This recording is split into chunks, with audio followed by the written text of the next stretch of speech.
Gagal bayar di Shopee insya Allah aman, asal kalian tahu hal ini.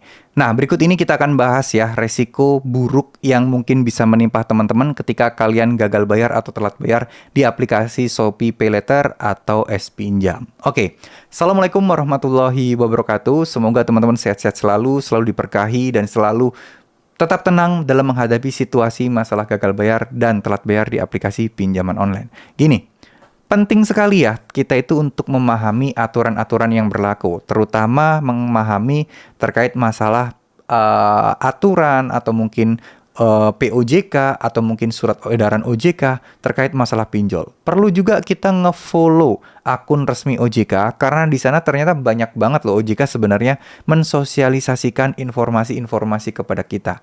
Coba deh teman-teman cari di Instagram OJK Indonesia, teman-teman tinggal follow aja. Nah, sebenarnya di situ banyak banget tips-tips dalam menghadapi DC, dalam menghadapi penagihan. Jadi teman-teman itu dalam tanda kutip nggak buta-buta amat, nggak awam-awam banget terkait masalah aturan.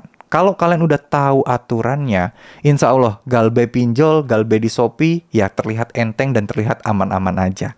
Ya, mau masalah DC lapangan bakal datang atau tidak, teman-teman tidak akan takut lagi. Apalagi ya DC lapangan Shopee saat ini mungkin dikenal hanya di Jabodetabek atau mungkin di kota-kota besar aja. Tapi kota-kota besar juga selain Jabodetabek juga hampir bisa dibilang nggak ada dan jarang banget ya teman-teman. Dan yang paling penting adalah teman-teman tahu juga bahwa ya bagaimana Shopee itu kalau telat bayar, dendanya gimana dan lain sebagainya. Dan yang pasti teman-teman harus tahu bahwa dendanya ini nggak akan bisa terus-terusan bertambah. Suatu saat dendanya pasti akan berhenti. Bunganya juga pasti akan berhenti. Utang kalian pasti akan berhenti. Dan nggak terus-terusan bertambah. Nah ini teman-teman harus tahu. Jadi beban kalian apa sih sebenarnya? Paling-paling mentok-mentok di slik OJK dan terus-terusan ada penagihan. Itu aja. Nah, sampai kapan kita akan terus ditagih oleh DC lapangan atau DC dari pinjol S-Pinjam atau SPayLater? Nah, itu beda-beda ya setiap orang. Tergantung kalian masuk ke skala prioritas atau tidak. Kalau menurut saya pribadi, ya ketika udah telat lebih dari 3 bulan, biasanya sih udah mulai jarang ya proses penagihannya. Biasanya udah mulai jeda-jeda gitu ya. Tapi kalau misalnya teman-teman tinggal di daerah Jabodetabek, kemungkinan DC lapangan bakal datang, iya memang ada. Karena memang daerahnya ada DC lapangan. Tapi bukan suatu kepastian, 100% pasti datengin, enggak. Tergantung kalian masuk prioritas enggak untuk didatengin. Tergantung di sekitaran daerah kalian banyak nggak nasabah galbay yang ada di situ. Sehingga mereka bisa sekali jalan.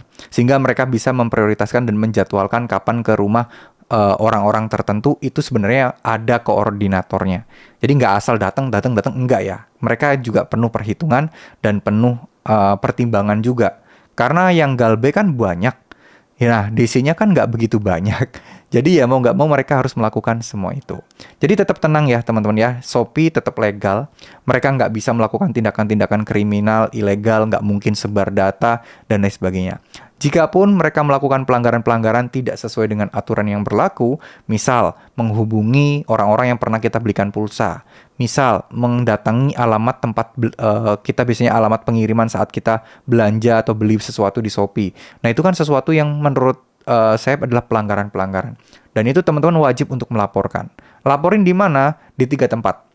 Laporin dulu ke internal Shopee. Kalau nggak ada tanggapan, laporin ke OJK.